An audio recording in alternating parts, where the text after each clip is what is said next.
ஒரு டம்ளர் தண்ணீரில் இந்த 3 பொருட்களை போட்டு பூஜை அறையில் வைத்தால் பணமானது தாறுமாறாக சேரும், 16 செல்வங்களும் தாண்டவம் ஆடும். அது என்ன பொருள் அப்படிங்கிறத இந்த பதிவில் தெரிஞ்சுக்கலாம். நீங்கள் ஒரு முருக பக்தராக இருந்தால் கீழே கமெண்ட்டில் வந்து ஓம் சரபண பவ அப்படின்னு டைப் பண்ணுங்கள். இந்த 3 பொருளையும் பூஜை அறையில் வச்சுக்கிட்டிங்கன்னா போதும், உங்களுக்கு பணமானது தாறுமாறாக வந்து சேரும். ஏன் அப்படிங்கிறத தெரிஞ்சுக்கலாம். எப்பவும் போல் சில பேர் கேட்பாங்க, இந்த பரிகாரத்தை செஞ்சுட்டு உழைக்காமல் இருந்தால் வந்து காசு வந்து வீட்டில் கொட்டுமா அப்படின்னு. அப்படி அல்ல. நம்ம உடல் உழைப்பையும் போட்டு இந்த பரிகாரத்தையும் செய்யும்போது நம்ம வீட்டில் இருக்கக்கூடிய எதிர்மறை சக்திகளும் நம்ம கண்ணுக்கே தெரியாமல் நம்மளுடைய முன்னேற்றத்துக்கு தடையாக சூட்சும ரூபத்தில் இருக்கக்கூடிய தீய சக்திகளும் விலகுவதற்கு இந்த பரிகாரங்கள்லாம் துணை புரியும். அவ்வளவுதான்.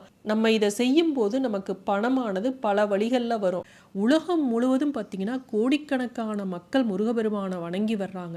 வேண்டியவர்களுக்கு வேண்டும் வரங்களை தரும் ஞான பண்டிதனாக விளங்குவதால் முருகபெருமான நம்பிக்கையோட நன்றியோட குலதெய்வமாக ஏற்று வழிபடக்கூடிய பக்தர்களோட எண்ணிக்கை அதிகரித்து வருது. நம்ம ஏற்கனவே பல வழிபாடுகளை விரத முறைகளை பின்பற்றி வர்றப்ப சில நாட்களில் இந்த பரிகாரங்களையும் நம்ம செஞ்சு வர்றோம். அப்படி ஒவ்வொரு பௌர்ணமி அமாவாசை நாட்கள்லையும் சில சக்தி வாய்ந்த தாந்திரீக பரிகாரங்களை நம்ம பார்த்துட்டு வர்றோம்.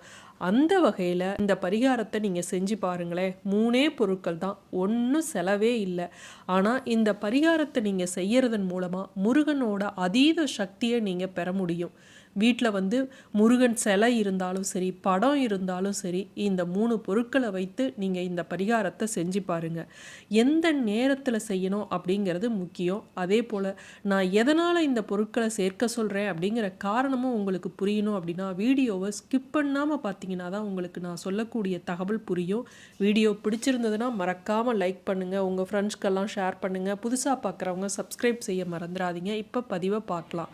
இந்த வருடம் மே 30ஆம் தேதி வைகாசி விசாகமானது வருது. வைகாசி விசாகம் அப்படின்னாவே நமக்கு சிவபெருமானோட நெற்றிக்கண்ணிலிருந்து முருகபெருமான் சரவண பொய்கையில் தாமரை மலரில் அவதரித்த திருநாள் அப்படிங்கிறது மட்டும்தான் நமக்கு ஞாபகத்துக்கு வரும். யமதர்மராஜன் அவதரித்ததும் இந்த நாளில் தான், நம்மாழ்வார் தோன்றியதும் இந்த நாளில் தான், புத்த பெருமான் அவதரித்ததும் இந்த திருநாள் தான். அது மட்டும் இல்லாமல் அர்ஜுனன் சிவபெருமான்கிட்ட பாசுபத அஸ்திரத்தை பெற்றதும் இந்த நாளில் தான்.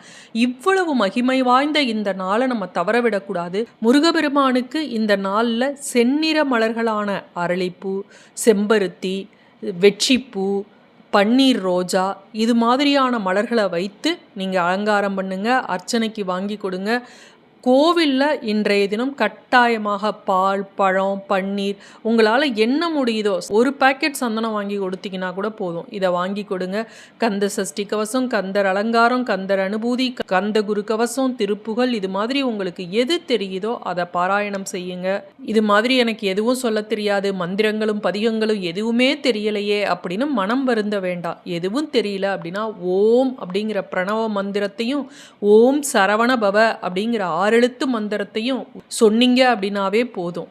கடன் பிரச்சனை நிறைய இருக்கிறவங்க, பூமி பிரச்சனை இருக்கிறவங்க, இவங்கெல்லாம் வந்து கட்டாயமாக முருகபெருமானை நம்ம வழிபடணும். ஏன்னா முருகபெருமான் தான் இந்த அங்காரகன் அப்படின்னு சொல்லக்கூடிய செவ்வாய் பகவானுக்கு அதிபதியாக இருக்கக்கூடியவர். ஏற்கனவே இதை பல பதிவுகளில் நம்ம சொல்லியிருக்கோம். இந்த அங்காரகனால தான் நமக்கு வந்து கடன் பிரச்சனை இதெல்லாம் வரும். ஒருவரோட ஜாதகத்தில் செவ்வாய் சரியில்லை அப்படின்னா அவங்களுக்கு கடன் பிரச்சனை, பூமி சம்பந்தப்பட்ட பிரச்சனைகள்லாம் இருக்கும். இவங்கெல்லாம் வைகாசி விசாகமான இன்றைய நாளில் முருகபெருமானை வழிபட்டோம் அப்படின்னா நம்முடைய கஷ்டங்களானது நீங்கும். இந்த வருடம் மே 30ஆம் தேதி சனிக்கிழமையில வைகாசி விசாகம் வந்திருக்கு. அன்றைய தினம் விசாக நட்சத்திரம் எப்போ ஆரம்பிக்குது அப்படிங்கிறத தெரிஞ்சுக்கலாம். மே 29ஆம் தேதியே விசாக நட்சத்திரம் ஆரம்பிச்சிடுது. மதியம் 12 மணிக்கு விசாக நட்சத்திரம் ஆரம்பித்து மே 30ஆம் தேதி மதியம் 2:18 வரையும் விசாக நட்சத்திரம் இருக்குது.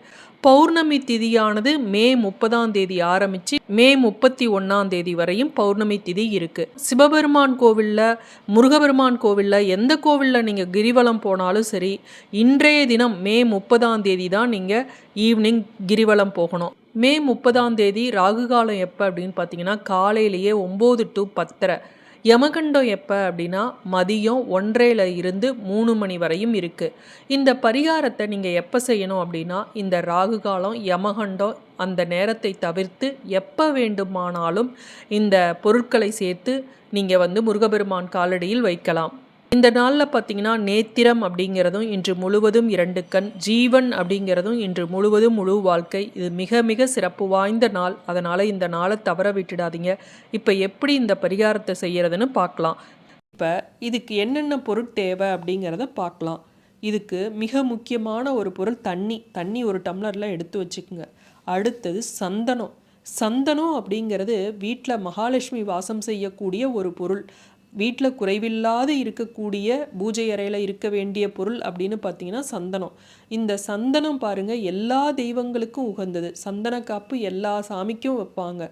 முருகனுக்கு விநாயகருக்கு மிகவும் உகந்த ஒரு பொருளாக சொல்லப்படுது.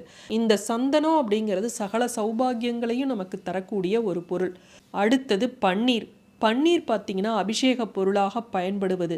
எப்படி பன்னீர் தெளிவாக இருக்குது, அதுபோல் நம்ம வாழ்க்கையில் இருக்கக்கூடிய எதிர்மறை எண்ணங்கள், எதிர்மறை சக்திகள் அனைத்தும் விலகி நல்ல ஒரு நேர்மறை சக்தி நிறைந்து நம்ம வாழ்க்கையும் எந்த ஒரு கஷ்டமும் இல்லாமல் தெளிவாக இருக்கிறதுக்கு இந்த பொருள் உதவும். இப்போ இந்த பன்னீரை எடுத்துக்குங்க. இதோட அடுத்து சேர்க்க வேண்டிய பொருள் விபூதி. இந்த விபூதி நல்ல ஒரு சுத்தமான விபூதியாக இருக்க வேண்டும். முருகனுக்கு மிகவும் உகந்த ஒரு பொருள் அப்படின்னு பார்த்தீங்கன்னா விபூதி. இந்த விபூதி அபிஷேகத்தை பார்த்தோம் அப்படின்னா, முருகனுக்கு செய்கிறத பார்த்தோம் அப்படின்னா நமக்கு இருக்கக்கூடிய அனைத்து கஷ்டங்களும் விலகும், தீராத பிணி விலகும் அப்படின்னு சொல்லுவாங்க. இந்த 3 பொருளும் எடுத்துக்குங்க. சந்தனம் பவுடராக இருந்ததுன்னா கூட நம்ம சந்தனத்தை பயன்படுத்திக்கலாம். விபூதி நீங்கள் ஆல்ரெடி பயன்படுத்திய விபூதியாகவும் இருக்கலாம். இல்லை நீங்கள் புதுசாக பேக்கெட்டில் அப்படியே ஓப்பன் பண்ணாமல் வச்சுருக்கீங்க அப்படின்னா அந்த விபூதியும் நீங்கள் பயன்படுத்திக்கலாம். இதோட நம்ம கூட எடுத்துக்கக்கூடிய ஒரே ஒரு இலை என்ன அப்படின்னு பார்த்தீங்கன்னா செம்பருத்தி இலை. இந்த செம்பருத்தி இலை கொண்டு நம்ம இந்த பரிகாரத்தை செய்யும்போது லக்ஷ்மி குபேர யோகம் கிடைக்கும். அதனால் இந்த செம்பருத்தி இலை ஒன்றை நம்ம எடுத்துக்கிறோம். இப்போ இந்த பொருட்களை என்ன பண்ணணும் அப்படின்னா கொஞ்சோண்டு அந்த தண்ணி இருக்கு இல்லையா, அதில் நம்ம போடணும். சந்தனம் கொஞ்சம், பன்னீர் கொஞ்சம், விபூதி கொஞ்சம் இதில் போட்டு அந்த டம்ளரை பூஜை அறையில் முருகன்கிட்ட வைக்கணும். அதற்கு பிறகு இந்த செம்பருத்தி இலையில நம்ம அந்த தண்ணியை வீட்டில் மூளை முடுக்கு எல்லாம் அந்த தண்ணியை தெளிச்சு விடுங்க. தெளிக்கிறப்ப ஓம் ரீங் சரகண பவ, ஓம் ரீங் சரகண பவ, ஓம் ரீங் சரகண பவ அப்படின்னு சொல்லணும். ஓம் சரவண பவ அப்படிங்கிறது நீங்கள் தனியாக உச்சரிக்கிறப்ப சொல்லணும். இதை நீங்கள் எப்படி பண்ணணும் அப்படின்னா ஓம் ரீங் அப்படின்னு சேர்க்கிறப்ப ஓம் ரீங்கிறப்ப சரகண பவ அப்படின்னு சொல்லிக்கொண்டு வீடு முழுவதும் நீங்கள் தண்ணியை தெளிங்க. இப்படி செய்வதால் முருகனோட அருள் உங்களுக்கு கிடைக்கும். உங்களுக்கு இருக்கக்கூடிய தடைகள் அனைத்தும் விலகி உங்களுக்கு என்ன வேண்டுமோ வேண்டியது கிடைக்கும்.